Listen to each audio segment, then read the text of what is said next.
Puma Punku, the impossible stones. In the mountains of Bolivia, at 12,800 feet above sea level, there's a field of stones. But they're not just stones. They're cut with the precision of a modern laser, weighing 800 tons each. And they were carved before humans knew how to write. The impossible claim. Every archaeologist who's ever stood in front of these stones has asked the same question. And nobody in the last 500 years has been able to answer it. How? How did a Stone Age civilization cut granite with the precision of a diamond drill? How did they move 800-ton blocks up a mountain higher than most airplanes fly? And why did they suddenly abandon everything, leaving the site looking like a bomb went off? The promise. This is Puma Punku, and by the end of this video, you're going to understand why some engineers, some historians, and even some NASA scientists believe the official story about who built this is a lie. Because the truth is stranger than any theory you've ever heard. Let me set the scene. Bolivia, the Andes Mountains, near a lake called Titicaca, one of the highest navigable lakes on Earth. Up there, the air is so thin that visitors get altitude sickness within minutes. The temperature drops below freezing at night. Nothing grows easily. Life is hard. And in the middle of this brutal landscape sits one of the most confusing archaeological sites ever discovered. Puma Punku. The name means Door of the Puma in the local Aymara language. It's part of a larger complex called Tiwanaku, the ruins of an ancient city that once dominated the Andes. Mainstream archaeology tells us Puma Punku was built by the Tiwanaku culture around 500 to 600 AD, about 1,500 years ago. That's the official story. But when you actually walk onto the site and see what's there, the official story starts to fall apart.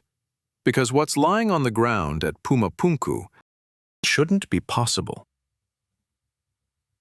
The stones that break physics.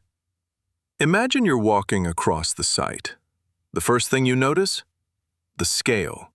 Massive stone blocks, some as big as small houses, scattered across the ground like a giant threw a tantrum. The largest single block ever recorded here weighs approximately 130 tons. Some estimates go as high as 800 tons. For comparison, a fully loaded Boeing 747 weighs about 400 tons. Now, walk closer. Look at how the stones are cut. Every angle is perfect. Every surface is flat. The corners are precise 90-degree angles. Some cuts are so straight, so clean, that when you place a modern engineer's ruler against them, they don't waver. Not even by a millimeter. The stones are made of two materials: red sandstone, which is relatively soft, and andesite, a volcanic granite that's harder than steel. Now here's the problem. The Tiwanaku culture, the people mainstream archaeology says built this site, had no iron tools, no bronze tools, not even proper copper tools. They had stone tools, bone tools, wood. And with those tools, we're told, they cut andesite, a material that today, in 2024, requires diamond-tipped industrial equipment to shape. But that's not the strangest part. The strangest part is what happens when you look at the stones up close. The impossible details. Look at any block at Puma Punku, and you'll find something no other ancient site has. Perfectly drilled holes. Not chipped, not hammered, drilled. Round, smooth, uniform holes. As if someone took a modern drill press and made them yesterday. Some of them are so precise that a modern engineer examining them in 2019 said they could only have been made with rotational tools driven by mechanical force. But it gets weirder. The blocks aren't just cut. they're interlocked. Look at the H-shaped blocks scattered across the site. They fit together like giant puzzle pieces. Every notch, every groove, every angle designed to mate perfectly with another stone. Modular construction. Prefabricated blocks. Something you'd expect to see on a modern construction site, not from a civilization that supposedly didn't even have the wheel. And here's something almost no documentary will tell you. Many of these blocks contain what appear to be tiny drill traces, spiral marks left by rotating cutting tools. There are grooves so straight and consistent they look like they were milled by machines. Some engineers who've studied Puma Punku up close, engineers, not archaeologists, say the same thing. The tolerances at this site match modern precision machining, which is either the greatest coincidence in history or the greatest anomaly. And this is where the mystery deepens. How old is Puma Punku really? Now let's talk about the age. Mainstream archaeology says 1,500 years old, built by the Tiwanaku culture around 500 to 600 AD. But not everyone agrees. In 1945, a Bolivian scholar named Arthur Poznański published one of the most controversial studies in South American archaeology. Using astronomy, specifically the alignment of certain structures to the position of the sun and stars, he calculated the age of Tiwanaku. His result? 15,000 years old. Let me repeat that. 15,000 years. If Poznański was right, Puma Punku predates the pyramids by 10,000 years. It predates Göbekli Tepe by 3,500 years. It would make it the oldest monumental construction ever discovered on Earth. Now, mainstream archaeologists dismiss Poznański's dating. They say his methods were flawed. But here's the strange part. Nobody has been able to conclusively prove him wrong. Radiocarbon dating at Puma Punku is nearly impossible. Why? Because there's almost no organic material at the site. No bones, no wood, no charcoal. It's just stone. And stone can't be radiocarbon dated. So the truth is, nobody actually knows exactly how old Puma Punku is. We're just guessing. And when you're guessing about a site that shouldn't exist, the guesses start to get very, very interesting. The catastrophe that destroyed it. Here's something else that doesn't add up. Puma Punku wasn't just abandoned, it was destroyed. When you look at the site today, the blocks aren't standing where they were meant to stand. They're scattered, toppled, thrown around like a child kicked over a Lego castle. But it wasn't a child. It was something massive. Some of the blocks, remember weighing tens or hundreds of tons, have been hurled dozens of feet from where they originally sat. Others are cracked in half, as if hit by something with enormous force. Archaeologists have proposed several theories. Some say a massive earthquake destroyed the site. Others say a great flood, evidence of ancient water damage exists throughout the region, swept through and tore the complex apart. There's actually a legend in the local Aymara people. They say Puma Punku was destroyed by a great catastrophe, a flood that came from the sky. The story is thousands of years old. And here's a strange coincidence. Geological evidence shows that Lake Titicaca was once dramatically higher than it is today. Puma Punku itself is covered in sediment layers consistent with underwater deposition, meaning, at some point, Puma Punku may have been underwater. The question is, when?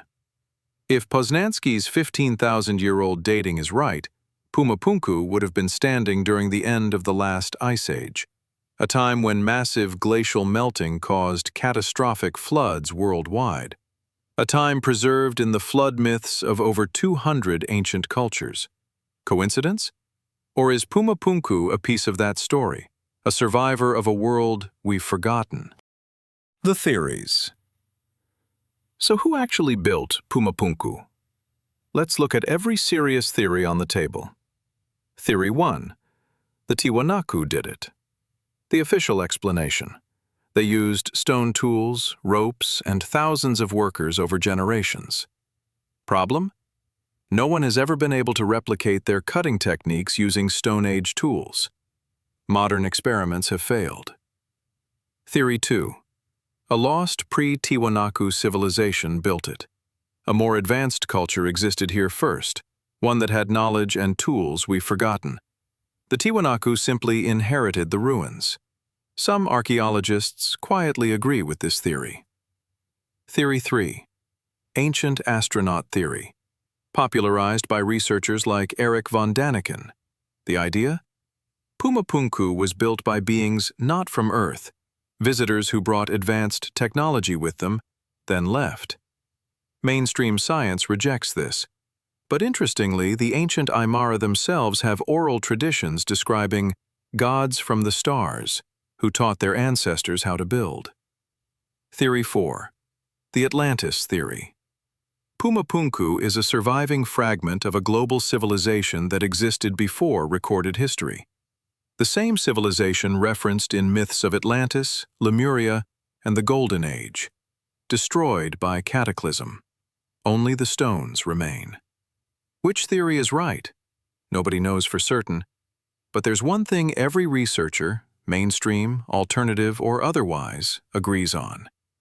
Whoever built Puma Punku knew things we don't, and they knew them a very, very long time ago. Why this matters. Here's the reason Puma Punku matters, even if you're not into ancient mysteries.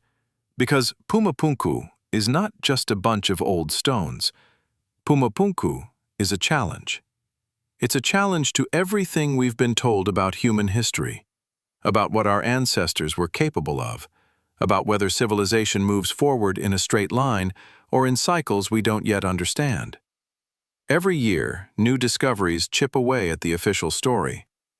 Göbekli Tepe rewrote the timeline of civilization.